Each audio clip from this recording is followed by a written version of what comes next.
Na sequência, nós vamos estar falando sobre os sinais da vinda de Cristo.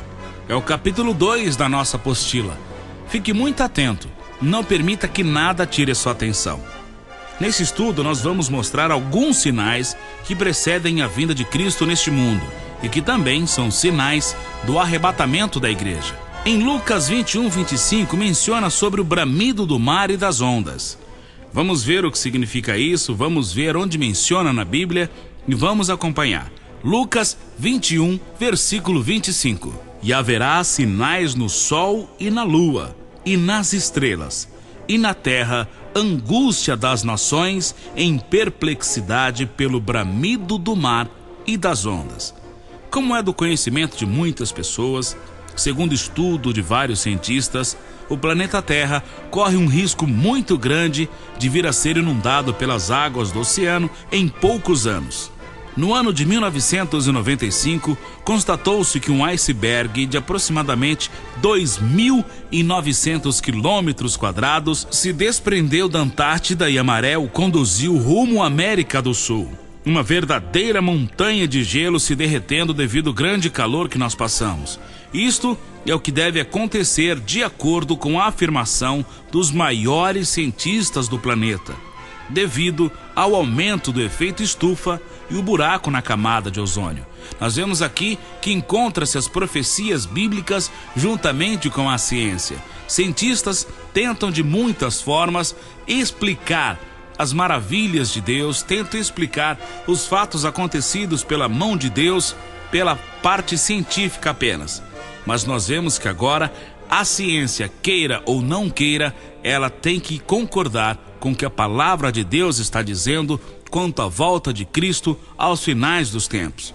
Uma reportagem no jornal Estadão de São Paulo afirma que o nível do mar está aumentando rapidamente e que por volta do ano 2040 o mar já terá engolido cidades inteiras em todo o globo terrestre. E para se ter ideia de mais ou menos da catástrofe, o Cristo Redentor, no Rio de Janeiro, só terá sua cabeça fora das águas. As águas do mar subirão tanto a ponto de subir até engolir montanhas inteiras. Há anos, as geleiras da Antártida e do Polo Norte estão se derretendo. Constata-se que a camada de gelo está mais fina e que em lugares onde só se avistava montanhas de gelo, hoje as geleiras estão se transformando em água. Vamos falar agora sobre o efeito estufa, que nos últimos anos vem se comentando muito sobre o que vem acontecido na nossa atmosfera. O efeito estufa acontece porque a grande poluição dos carros, indústrias, incêndios, etc., não sai da atmosfera da Terra, fazendo assim uma camada ao redor do planeta que cada vez mais vai aumentando a temperatura média da Terra, causando assim um calor insuportável. E com isso, as geleiras do continente gelado, Antártida e o Polo Norte, vão derretendo aos poucos, fazendo com que o nível do mar suba de maneira assustadora nos próximos anos. E com isso, as cidades situadas no litoral de qualquer país serão inundadas pelas águas do oceano, como é o caso de algumas cidades da Europa que já sofrem essas consequências. Existe a pergunta: como que na palavra de Deus nós vamos encontrar algo que fale sobre o buraco na camada de ozônio? Lucas 21, versículo 26 diz assim: homens desmaiando de terror na expectação das coisas que sobrevirão ao mundo, porquanto as virtudes do céu serão abaladas. Vamos esclarecer ainda mais em Apocalipse 16, versículos 8 e 9. E o quarto anjo derramou a sua taça sobre o sol, e foi-lhe permitido que abrasasse os homens com fogo. E os homens foram abrasados com grandes calores, e blasfemaram o nome de Deus, que tem poder sobre estas pragas, e não se arrependeram para lhe darem glória. O planeta Terra possui fora de sua atmosfera a camada de ozônio que nos protege da ação direta dos raios do Sol. Mas o que acontece é que esta camada vem sendo atacada constantemente pela poluição causada principalmente pelas grandes indústrias e os carros, E por isso, hoje a camada de ozônio possui buracos que crescem a cada ano. E isto pode causar danos terríveis aos habitantes da Terra, causando doenças e morte, tanto no ser humano como de animais e vidas vegetais, que hoje são alimentos para os homens. Esta situação, de acordo com os cientistas, não tem volta. Se o homem parar de poluir o mundo hoje, não tem mais volta. E com isso, nos próximos anos, a vida será amarga e dolorosa.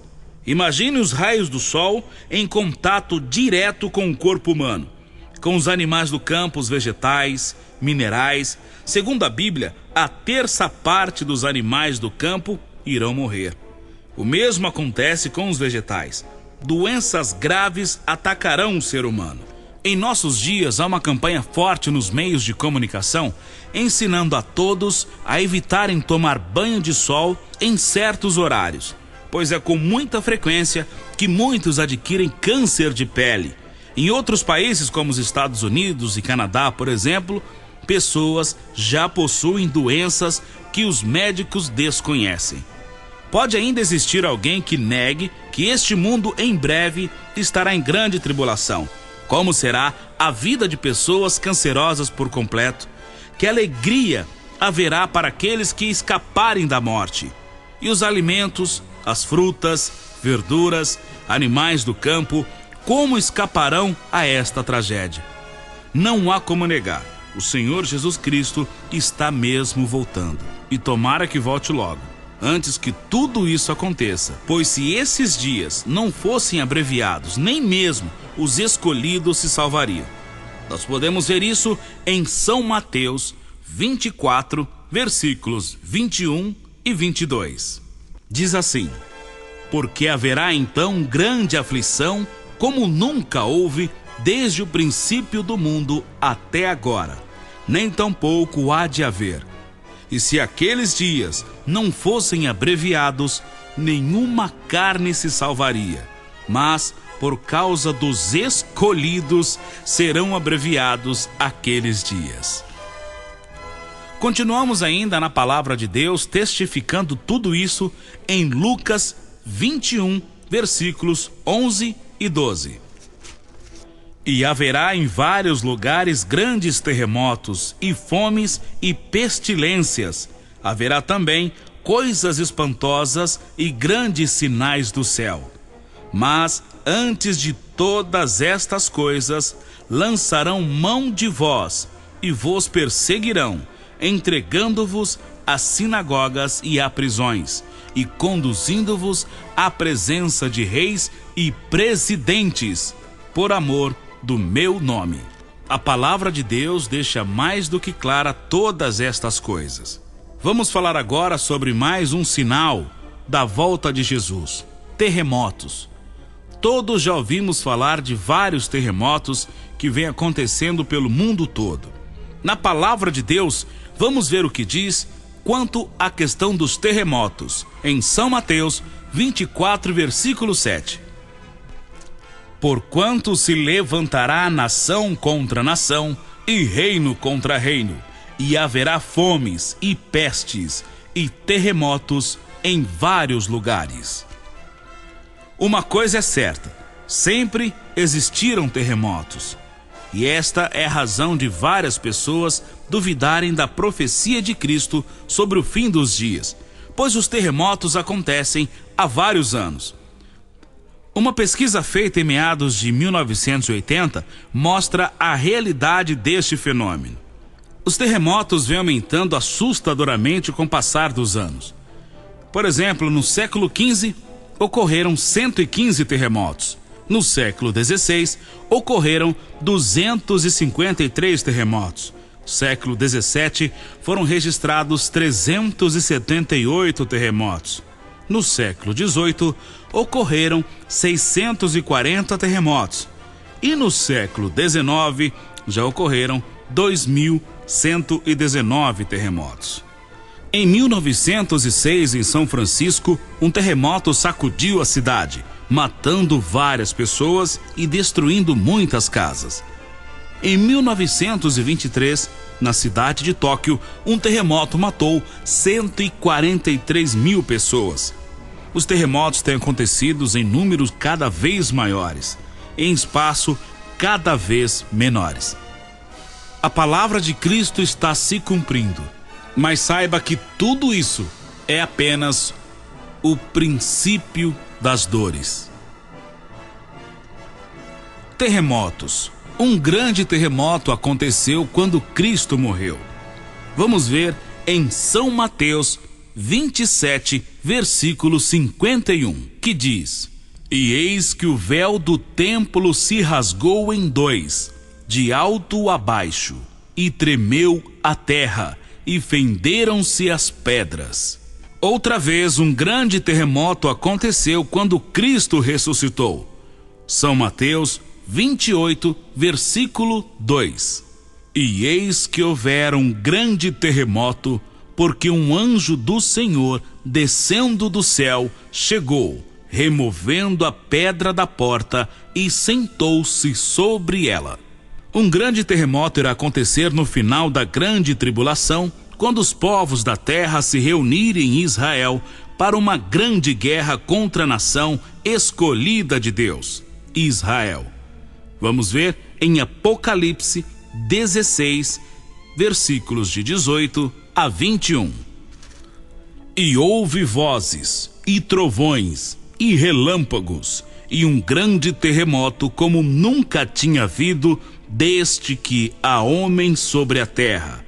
Tal foi este tão grande terremoto. E a grande cidade fendeu-se em 3 partes, e as cidades das nações caíram, e da grande Babilônia se lembrou Deus, para lhe dar o cálice do vinho da indignação da sua ira. E toda a ilha fugiu, e os montes não se acharam. E sobre os homens caiu do céu uma grande saraiva, pedras do peso de 1 talento, e os homens blasfemaram de Deus por causa da praga da saraiva, porque a sua praga era muito grande. Confirmamos ainda em Apocalipse 11, versículo 19. E abriu-se no céu o templo de Deus, e a arca da sua aliança foi vista no céu. E abriu-se no céu o templo de Deus, e a arca da sua aliança foi vista no seu templo, e houve relâmpagos, e vozes, e trovões, e terremotos, e grande saraiva. Os terremotos anunciaram a morte e a ressurreição de Cristo, e também irão anunciar a sua vinda a este mundo. Na palavra de Deus está escrito como sinais da volta de Jesus, o multiplicar da iniquidade da humanidade. Vou ler em São Mateus 24, versículo 12. E por se multiplicar a iniquidade, o amor de muitos esfriará. Em Los Angeles, Estados Unidos, no dia 4 de março de 1982, foram encontrados os cadáveres de 530 bebês, que foram abortados antes de completarem os 9 meses de gestação. Um verdadeiro cemitério de crianças não aceitas pelos pais. O amor em família está cada vez mais escasso, chegando a ser difícil encontrar famílias felizes. O que Jesus Cristo predisse sobre pai contra filho e filho contra pai já é muito comum, e até muito mais, ultrapassou ainda. Existem casos de jovens que mataram a família inteira. O divórcio é uma grande arma que favorece a falta de amor fraternal.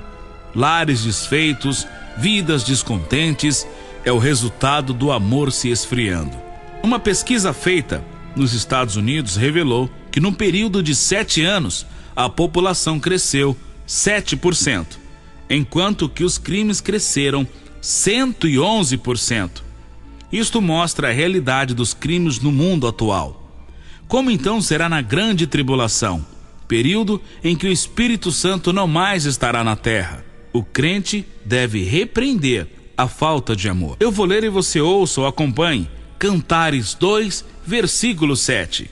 Conjuro-vos, ó filhas de Jerusalém, pelas gazelas e servas do campo, que não acordeis, nem desperteis o meu amor, até que queira.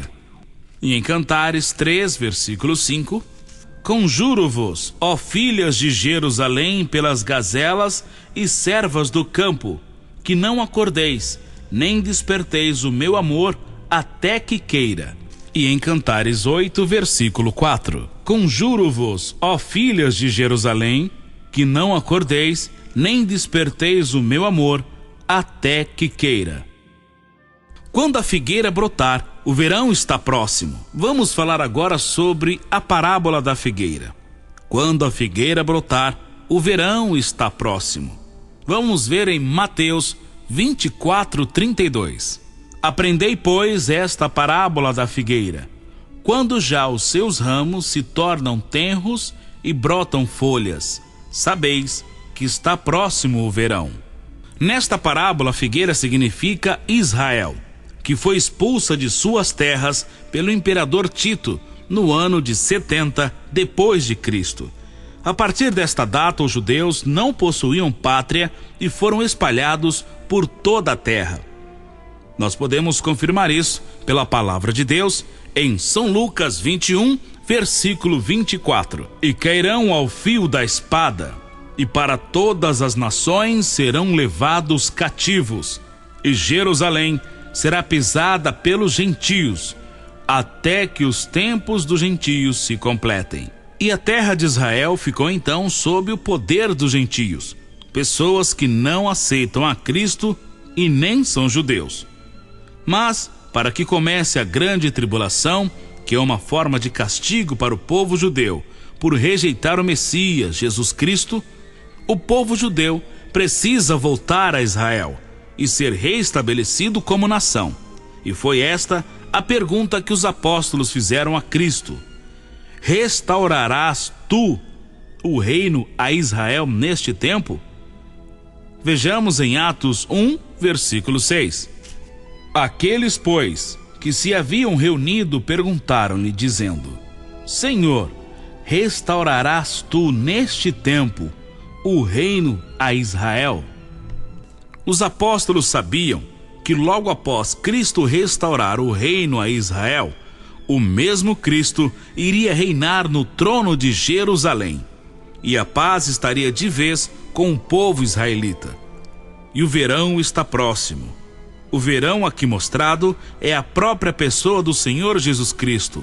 Vamos ver a seguir alguns fatos que comprovam que o povo judeu está voltando a Israel. Isaías 66, de 8 a 10. Quem jamais ouviu tal coisa? Quem viu coisas semelhantes? Poder-se-ia fazer nascer uma terra num só dia? Nasceria uma nação de uma só vez? Mas Sião esteve de parto e já deu à luz seus filhos. E abriria eu a madre e não geraria, diz o Senhor. Geraria eu e fecharia a madre, diz o teu Deus. Regozijai-vos com Jerusalém e alegrai-vos por ela, vós todos os que a amais. Enchei-vos por ela de alegria, todos os que por ela pranteastes. No próximo tópico nós vamos falar agora sobre a ONU que decreta o Estado de Israel. Como já vimos, o imperador Tito expulsou os judeus de suas terras no ano 70 depois de Cristo, e os judeus ficaram sem pátria. Mas para cumprir a profecia do profeta Isaías, que diz que Israel iria renascer num só dia, o Senhor Deus começou a abençoar Israel a partir de 14 de maio de 1948. E nesta data, os judeus dispersos pelo mundo todo já podiam começar a voltar à sua pátria. Na Segunda Guerra Mundial, o alemão Hitler tentou exterminar o povo judeu, fazendo o holocausto de seres humanos. O mesmo conseguiu matar cerca de 6 milhões de judeus. Ele, sendo uma espécie de anticristo da época, sabia que o Senhor Jesus Cristo só voltará a este mundo se Israel estiver com posse de Jerusalém. Mas se o povo israelita for riscado do mapa, ou seja, se não existir mais um judeu sobre a face da terra, então não há como Cristo voltar a este mundo. E assim o demônio venceria. Mas o milagre aconteceu, e Deus deu vida ao povo judeu, que havia sido comprado a um vale de ossos secos. Vejamos em Ezequiel 37. Veio sobre mim a mão do Senhor, e ele me fez sair no espírito do Senhor, e me pôs no meio de um vale que estava cheio de ossos, e me fez passar em volta deles. E eis que eram muito numerosos sobre a face do vale, e eis que estavam sequíssimos. E me disse: Filho do homem, porventura viverão estes ossos? E eu disse: Senhor Deus, tu o sabes. Então me disse: Profetiza sobre estes ossos e dize-lhes: Ossos secos, ouve a palavra do Senhor. Assim diz o Senhor Deus a estes ossos: Eis que farei entrar em vós o espírito e vivereis. E porei nervos sobre vós, e farei crescer carne sobre vós, e sobre vós estenderei pele. E sobre vós estenderei pele, e porei em vós espírito, e vivereis. E sabereis que eu sou o Senhor. Então profetizei como se me deu ordem. E houve um ruído, enquanto eu profetizava. E eis que se fez um rebuliço, e os ossos se achegaram, cada osso ao seu osso.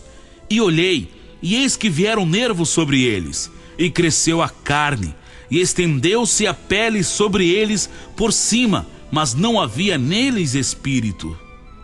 E ele me disse: Profetiza ao espírito, profetiza, ó filho do homem, e dize ao espírito: Assim diz o Senhor Deus: Vem dos quatro ventos, ó espírito, e assopra sobre estes mortos, para que vivam. E profetizei, como ele me deu ordem. Então o espírito entrou neles, e viveram, e se puseram em pé, um exército grande em extremo. Então me disse: Filho do homem, estes ossos são toda a casa de Israel. Eis que dizem: Os nossos ossos se secaram, e pereceu a nossa esperança. Nós mesmos estamos cortados.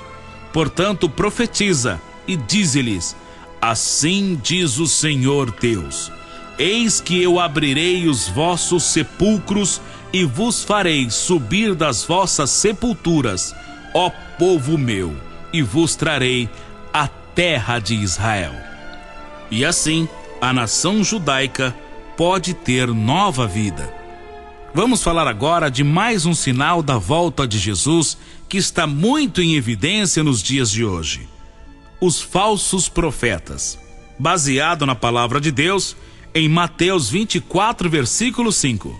Porque muitos virão em meu nome, dizendo: Eu sou o Cristo, e enganarão a muitos. Este é um dos sinais que todos aceitam que está se cumprindo, e nunca existiram tantos como existem hoje. No dia 2 de outubro de 1993, uma pessoa por nome Kavan Lien, que se dizia profeta, levou ao suicídio cerca de 53 pessoas de sua seita no Vietnã, e prometeu levá-los ao céu se lhes dessem dinheiro. E depois de arrecadar cerca de $10 mil, o que é uma fortuna na região, e temendo ser preso, resolveu levá-los ao suicídio. Notícias do mundo inteiro mostram escândalos no Evangelho, homens afirmando ser Jesus Cristo, seitas que levam seus seguidores ao suicídio e outras que motivam o casamento de pessoas do mesmo sexo. Outras negam a pessoa de Jesus Cristo como Filho de Deus.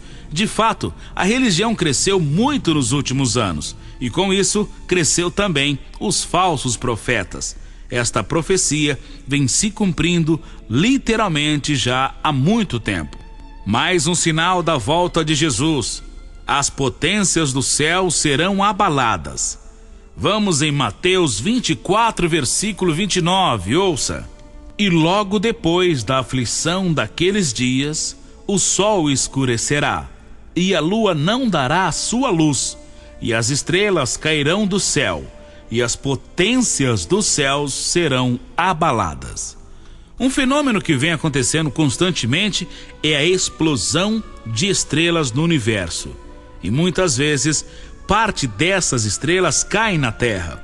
Existem casos em que meteoros destruíram casas e carros nos Estados Unidos. Em 1947, uma câmera fotográfica especial fotografou uma mancha no Sol.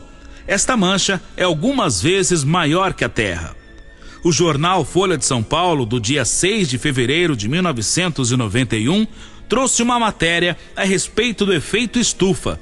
E numa fotografia tirada do Sol, os cientistas relataram grandes alterações climáticas no planeta. E isso não é normal acontecer.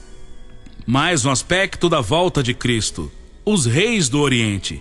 Vamos ver em Apocalipse 16, 12 e 16. Ouça: e o sexto anjo derramou a sua taça sobre o grande rio Eufrates, e a sua água secou-se, para que se preparasse o caminho dos reis do Oriente. E o verso 16: e os congregaram no lugar que em hebreu se chama Armagedon. Algo muito espantoso acontece no Oriente. Os chamados tigres asiáticos têm crescido assustadoramente. A economia do país, como Japão, China, Coreia e muitos outros, é algo de impressionar. Quem poderia prever esta realidade? O livro do Apocalipse foi escrito pelo apóstolo São João há mais de 2000 anos, onde na ocasião a grande potência econômica e militar era o Império Romano de César. Os países do Oriente não se comparavam com nada. Outro detalhe a ser observado foi o que aconteceu com o Japão na Segunda Guerra Mundial. Os americanos lançaram sobre o Japão a primeira bomba atômica de toda a história das guerras. E com isso, levaram aquele país à miséria econômica, que depois de quase 50 anos, ainda existem vestígios do desastre atômico sofrido pelos japoneses. E mesmo atravessando tamanha crise, o Japão conseguiu se erguer de tamanha forma que hoje é a principal potência econômica mundial, superando países europeus e até mesmo os Estados Unidos da América. O Japão é tido como o senhor da economia mundial, acompanhado de outros países do Oriente, verdadeiros reis do Oriente. Mas com tamanha surpresa para o mundo, a Bíblia tem anunciado este fato com milhares de anos de antecedência e ainda anuncia que esses países irão se ajuntar para a grande guerra contra Israel no fim da grande tribulação, onde irão se congregar no vale do Armagedon, junto com todas as nações da terra sob o comando do Anticristo. Mais um tópico: os males de uma população gigantesca. De acordo com vários cientistas, os estudiosos do crescimento demográfico, a população do planeta está aumentando de maneira exagerada e descontrolada. Ou seja, hoje nascem mais pessoas do que morrem. Isto causa um crescimento maior do que o planeta Terra pode suportar. Isso pode ser uma tragédia para todos, visto que não haverá alimentos, empregos, salários, roupas, educação, hospitais, água potável e etc. Para uma superpopulação, onde na maioria será de pessoas famintas, analfabetos, desempregados e doentes, o que favorece em muito o aumento da criminalidade, roubos, doenças, pestes e outros grandes males. Isto é um forte sinal da grande tribulação de que falou o Senhor Jesus, diz assim Mateus 24, verso 21. Porque haverá então grande aflição, como nunca houve desde o princípio do mundo até agora, nem tampouco há de haver. E em 1 Tessalonicenses 1, verso 10. Vós e Deus sois testemunhas de quão santa e justa irrepreensivelmente nos ouvemos para convosco, os que crestes. Agora vamos a uma série de sinais mencionados na palavra do Senhor. Ouça com muita atenção. Vamos iniciar agora uma série de versículos que falam sobre a volta de Jesus. Iniciamos pela a negação de Deus, em Lucas 17, 26. E como aconteceu nos dias de Noé, assim será também nos dias do Filho do Homem. Segundo a Timóteo 3, versos 4 e 5. Traidores, obstinados, orgulhosos, mais amigos dos deleites do que amigos de Deus, tendo aparência de piedade, mas negando a eficácia dela. Destes afastaste. A negação de Cristo. Em João 3, verso 18. Quem crê nele não é condenado, mas quem não crê já está condenado, porquanto não crê no nome do unigênito Filho de Deus. 1 Pedro 2, verso 6. Por isso também na Escritura se contém: eis que ponho em Sião a pedra principal da esquina, eleita e preciosa, e quem nela crer não será confundido. Vemos também na palavra de Deus a negação da volta de Cristo, em 2 Pedro 3, versos 3 e 4. Sabendo primeiro isto, que nos últimos dias virão escarnecedores, andando segundo as suas próprias concupiscências, e dizendo: onde está a promessa da sua vinda? Porque desde que os pais dormiram, todas as coisas permanecem como desde o princípio da criação. Haverá o tempo da negação da fé, em 1 Timóteo 4, versos 1 e 12. Mas o Espírito expressamente diz que nos últimos tempos apostatarão alguns da fé, dando ouvidos a espíritos enganadores e a doutrinas de demônios. E o versículo 12 do capítulo 4. Ninguém despreze a tua mocidade, mas sê o exemplo dos fiéis na palavra, no trato, no amor, no espírito, na fé, na pureza.